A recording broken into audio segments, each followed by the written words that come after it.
Hello everyone. तो Chandigarh PGT physics का previous year paper है भाई, जिसमें 10 क्वेश्चन की सीरीज हम बड़ी डिटेल से कर चुके हर एक ऑप्शन को समझते हुए। तो नेक्स्ट क्वेश्चन करेंगे आज, क्वेश्चन नंबर 11।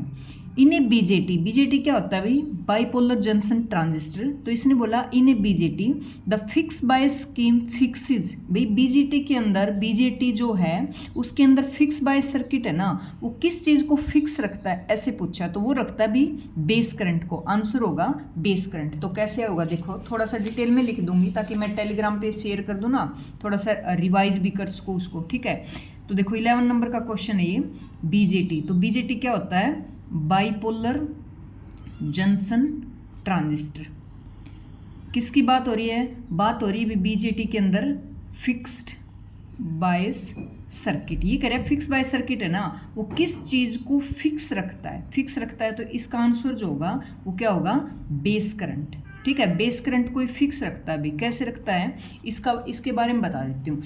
देखो बेस करंट का फॉर्मूला क्या होता है? I B is equal to V C C minus V B E divided by R B. Voltage according to Ohm law V by R. ठीक है, आई की इक्वल होता है। तो वीसी क्या है यहाँ पे? वीसी होता है भी सप्लाई वोल्टेज, जो कि अपने आप में फिक्स होता है। और ये वाला क्या होता है? बेस एमिटर वोल्टेज, जिसकी वैल्यू 0.6 वोल्ट हम लेते हैं, जो कि अपने आप में फिक्स होती है। और आर बी भी क्या होता है? फिक्स ही होता है, या ऐसे बोले कि कांस्टेंट होता है। तो इसकी वैल्यू भी क्या आई? आई भी फिक्स्ड आ गया भाई। ठीक है, ये चीज़ फिक्स होती है। अपने पास एक फॉर्मूला और होता है, जैसे आई सी निकालें, बीटा आई बी। अब बीटा फिक्स है ये वाला, तो अभी हमने देखा बेस करंट फिक्स है, बट ये वैल्यू क्या होती है? ये वैल्यू होती है चेंज। ये चेंज है तो इसकी वजह से ये भी क्या होगा? चेंज। तो कलेक्टर करंट हो, एमीटर करंट हो, दोनों चेंज होते हैं। ठीक है, सिर्फ जो फिक्स बाय सर्किट है उसके अंदर बेस करंट जो है वो फिक्स होता है। ठीक है, नेक्स्ट क्वेश्चन देखिए। पहले भी हमने क्वेश्चन देखे भी 10 की, उसमें बहुत शॉर्ट क्वेश्चन पूछे जाते हैं जो चंडीगढ़ पीजीटी फिजिक्स है। बस कंसेप्चुअल फॉर्मूला बेस्ड क्वेश्चन है, तो बड़े ध्यान से मतलब कंसेप्ट सीख लो भाई, हर एक क्वेश्चन को बड़े अच्छे से कर सकते हो। देखिए नेक्स्ट, आउटपुट पूछा, यहाँ क्या आएगा? तो कौन सा गेट है ये? एंड होता है और होता है। ठीक है, ये क्या करता है? ए डॉट बी अपना आउटपुट देगा, ए डॉट बी फिर नोट गेट से पास होगा तो ये बार लगा देता है, तो इसका ऑप्शन होगा बी। कैसे है देखो, एक बार देख लेते हैं इधर क्वेश्चन नंबर 12। देखो ये वाला गेट होता है एंड, तो ये ए डॉट बी, अगर ए और बी इसमें इनपुट दें तो आउटपुट जाएगा ए डॉट बी। और ये होता है ना ऐसे, ठीक है, ये एंड होता है, ये और होता है। ये क्या करता है? आउटपुट दोनों का एडिशन। अपने को ये है तो एक सर्किट से जो आउटपुट निकलेगा ए डॉट बी निकला, फिर ये होता है नोट गेट ए, तो यहाँ से आउटपुट निकलेगा वो बार लग जाएगा। तो अपने पास ये आउटपुट निकला फर्स्ट से, तो सेकंड से नोट है तो इसके बार लग जाएगा। ये इसका फाइनल क्या रहेगा? आंसर रहेगा भी। ठीक है, तो बी ऑप्शन इसमें क्या रहेगा? करेक्ट रहेगा। ठीक है, नेक्स्ट देखिए, light is incident normally on this circular disc. Disc है अंदर से भरी हुई है, उसके ऊपर नॉर्मली लाइट को इंसिडेंट किया।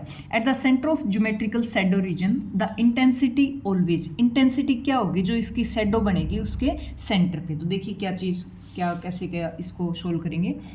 देखो 30 नंबर का क्वेश्चन है भाई, डिस्क है ये ऐसे, ठीक है, उसके ऊपर लाइट डाली गई नॉर्मली, तो इसकी बनेगी शैडो। मतलब लाइट डाली गई तो इसके ऊपर डिफ्रैक्शन की वजह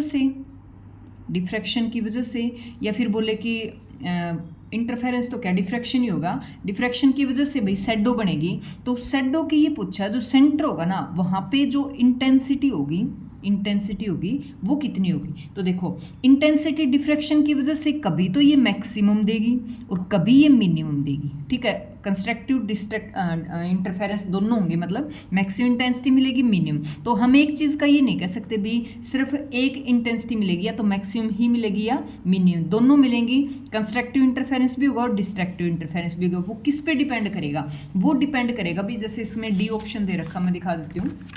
डी ऑप्शन करेक्ट रहेगा इसमें। ये रहा, मैक्सिमम भी होगी, मिनिमम होगी, depend upon the number of Fresnel half period zone block by the disc. जो उसमें जोन बनते हैं ना भी, डिस्क छोटी है तो मतलब एक जोन लगा लो, एक जोन बनेगा। डिस्क बड़ी है तो सेकंड जोन, थर्ड जोन ऐसे बनेंगे। तो वो जोन पे डिपेंड करेगी भी कितनी लाइट को ब्लॉक कर रही है। ठीक है, बट मिलेगा वो मैक्सिमम और मिनिमम इंटेंसिटी की ही। ठीक है, उस पर जो शेडो बनेगी उसके ऊपर। तो इसमें देखो ना तो हम अकेले मिनिमम के साथ जा सकते हैं ना मैक्सिमम के साथ, तो डी ऑप्शन इसमें करेक्ट रहेगा भाई। ये इस पे डिपेंड करेगी कि जोन बनेंगे, पीरियड ऑफ जोन डिस्क पे के साइज पे डिपेंड करते हैं वो वाले, तो ठीक है, तो इस पे डिपेंड होंगे भाई। नेक्स्ट देखिए, बहुत आसान क्वेश्चन अभी डायरेक्ट फॉर्मूला बेस्ड है। Two coherent source of intensity का रेशियो दे रखा है 25:4 is use in the interference experiment, the ratio of intensity of maxima minima का पूछा, डायरेक्ट फॉर्मूला बेस्ड, बहुत आसान क्वेश्चन है 14 का। देखिए इंटेंसिटी का रेशियो दे रखा है I1 I2 कितना 25:4, सभी को फॉर्मूला पता होगा, इंटेंसिटी होती है वो एम्पलीट्यूड के स्क्वायर के इक्वल होती भी, तो यहाँ से एम्पलीट्यूड फर्स्ट का निकालोगे तो क्या हो जाएगा, ए का निकालोगे तो इधर रूट लग जाएगा, तो रूट ऑफ I1 जो कि कितना दे रखा 25, तो ये निकल गई 5। A2 निकालोगे तो ये बनेगा I2 कितना दे रखा 4, तो ये बन गई 2। ठीक है, अपने को निकालना है भाई I max और I min, तो I max कितना बनेगा, दोनों का एम्पलीट्यूड है उसका स्क्वायर जोड़ के एडिशन हो जाएगा, तो 5 + 2 कितने बन गए 7, और 7 का स्क्वायर बन गया 49, मैक्सिमम आ गई। इसी तरह हम I min निकालेंगे तो A - B कर देंगे इसका स्क्वायर, तो 5 - 2 का स्क्वायर 3 का स्क्वायर 9, तो इसका जो 49 और 9 रेशियो इसका क्या रहेगा, आंसर रहेगा। ठीक है, ये एम्पलीट्यूड से भी कर सकते हो, और आई जो मैक्सिमम होता है ना, अगर इंटेंसिटी के फॉर्म में लिखो तो root of I1 root of I2 इसका स्क्वायर, ये वाली बात और ये वाली सेम ही है, समझ गए होगी, क्योंकि एम्पलीट्यूड होता है वो रूट ऑफ इंटेंसिटी के तो इक्वल होता है। तो कौन सा ऑप्शन करेक्ट रहेगा इसमें, देख लो डी ऑप्शन 49:9। ठीक है, बहुत आसान क्वेश्चन था भाई, देख लो, मतलब डायरेक्ट फॉर्मूला बेस्ड क्वेश्चन था, चंद सेकंडों का।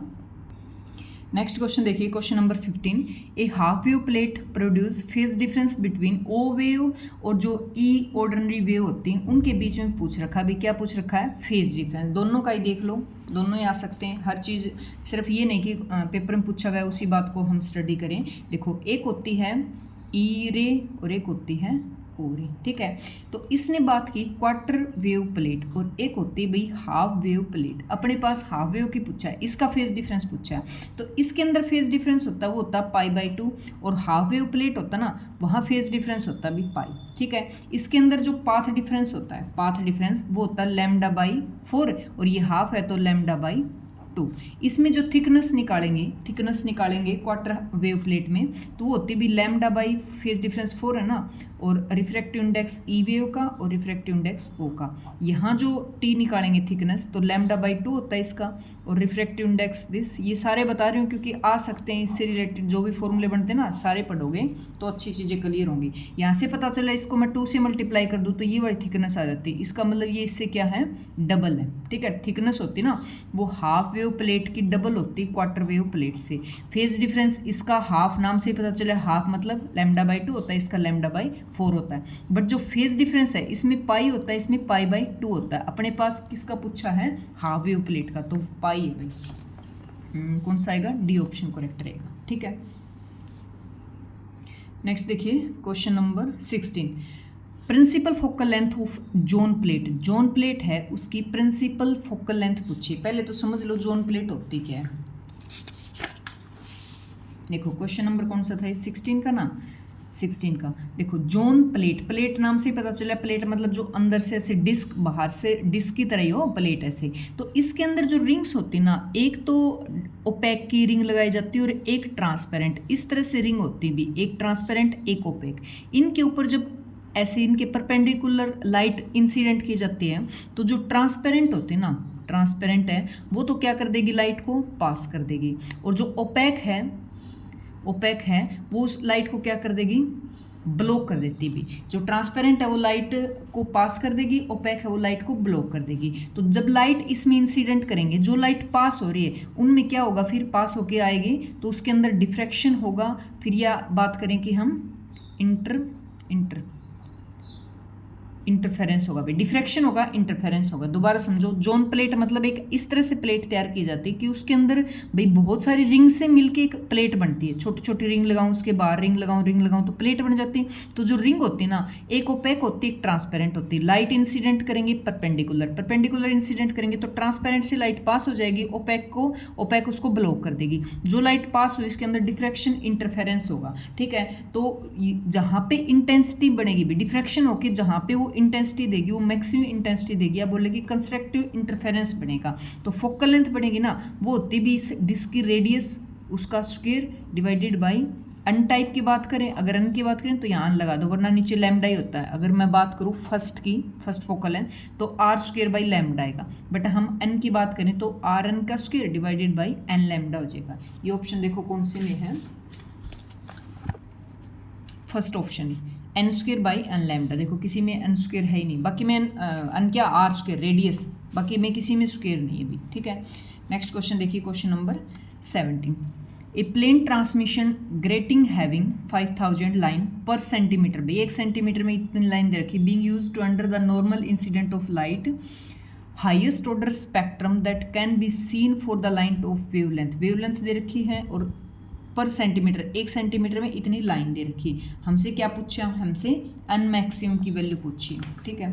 तो देखिए क्वेश्चन नंबर 17, क्या क्या चीज़ें गिवन अपने पास, ये देख लो 5000 लाइन है पर सेंटीमीटर, तो जो ग्रेटिंग एलिमेंट होता है ना डी, उसकी क्या होता है टी कितनी है पर यूनिट टोटल लाइंस, तो अपने पास 1 सेंटीमीटर है, उसमें कितनी लाइन है 5000, बट ये सेंटीमीटर में दे रखी है, इसको मीटर में कन्वर्ट कर दो 10⁻², और नीचे 5000, तो इसको काटोगे तो 10 रख लो पर, तो 2 और 10⁻⁻6 मीटर हो जाएगा, ठीक है। ग्रेटिंग एलिमेंट निकाल लिया। लैम्डा कितना दे रखा अपने पास 4800 अंगस्टन है, तो इसको चेंज कर लो, कितना होता है 10⁻⁻10, ताकि ये किस में चला गया मीटर में चला गया। 2 जीरो हैं, इसको कर को 4.8 10⁻7 बच गया ना -7, ठीक है।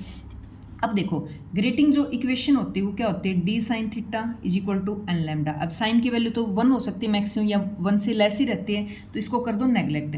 तो यहाँ से एन की वैल्यू कितनी आ जाएगी भाई, एन मैक्सिमम ये इसके नीचे चला जाएगा डी बाई लैम्डा, तो एन मैक्सिमम आ गई, डी अपने ने निकाल रखा है कितनी 2 × 10⁻⁻6 है, और लैम्डा की वैल्यू कितनी 4.8 10⁻⁻7, काटोगे तो 4.16 के इक्वल आ गया, जो कि किसके इक्वल है नियर अबाउट 4 ऑप्शन में दे रखा, बिल्कुल एक्यूरेट, इसमें पॉइंटों में नहीं दे रखा ऑप्शन में, तो 4 के साथ जाएंगे। क्वेश्चन नंबर कौन सा था 17, ये डी ऑप्शन इसमें करेक्ट है, ठीक है। नेक्स्ट देखिए, the point how unit lateral magnification, M की वैल्यू 1 दे रखी, मैग्निफिकेशन क्या होता है कितनी इमेज जो है वो मैग्नीफाई हुई, जब 1 है इसका मतलब ऑब्जेक्ट का और इमेज का लेंथ जो है वो इक्वल है, सेम है।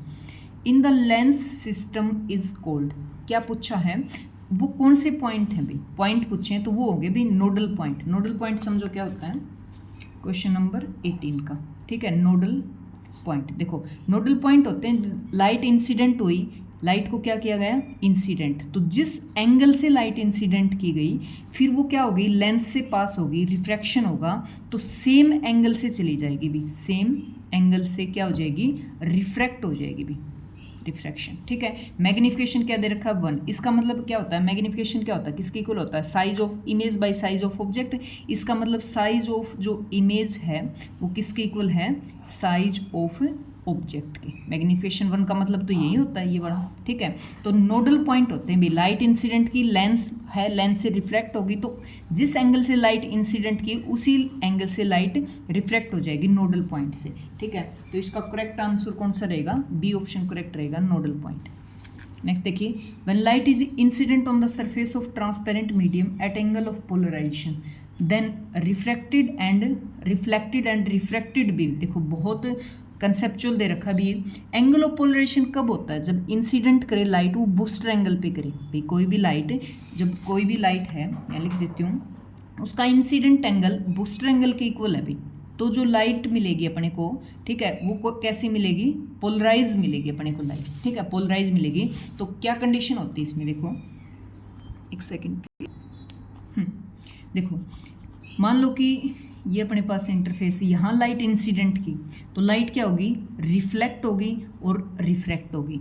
जब कोई, ये नॉर्मल होता है, जब कोई इंसिडेंट एंगल बूस्टर एंगल के इक्वल है भाई, तो जो यहाँ रिफ्लेक्ट हुई और रिफ्रैक्ट हुई इनके बीच का एंगल बनेगा ना वो 90 डिग्री होता है भाई, कंडीशन होती है। तो इसने दे रखा लाइट जो है, जो लाइट जो है वो पोलराइज है भाई, एंगल ऑफ पोलराइजेशन दे रखा ना, इसका मतलब किसका कंसेप्ट है, बूस्टर एंगल का। बूस्टर एंगल का फॉर्मूला भी होता है न्यू इज इक्वल टू क्या होता है 10I पी, ये वाला होता है ना, ठीक है। तो बूस्टर एंगल पे जब लाइट इंसिडेंट की जाती है तो एंगल ये वाला होता है और रिफ्लेक्टेड ये वाला आर किसके इक्वल होता है 90 डिग्री के। बस डायरेक्ट है तो थ्योरी करवाऊंगी ना मैं, उसमें एक एक चीज़ को लेके चलेंगे भी। थ्योरी पार्ट अब PYQ करके इससे आइडिया मिल जाएगा कि किस टाइप से क्वेश्चन आते हैं, कितने शॉर्ट पूछता है, किस टॉपिक पे ज़्यादा आते हैं इस टाइप के।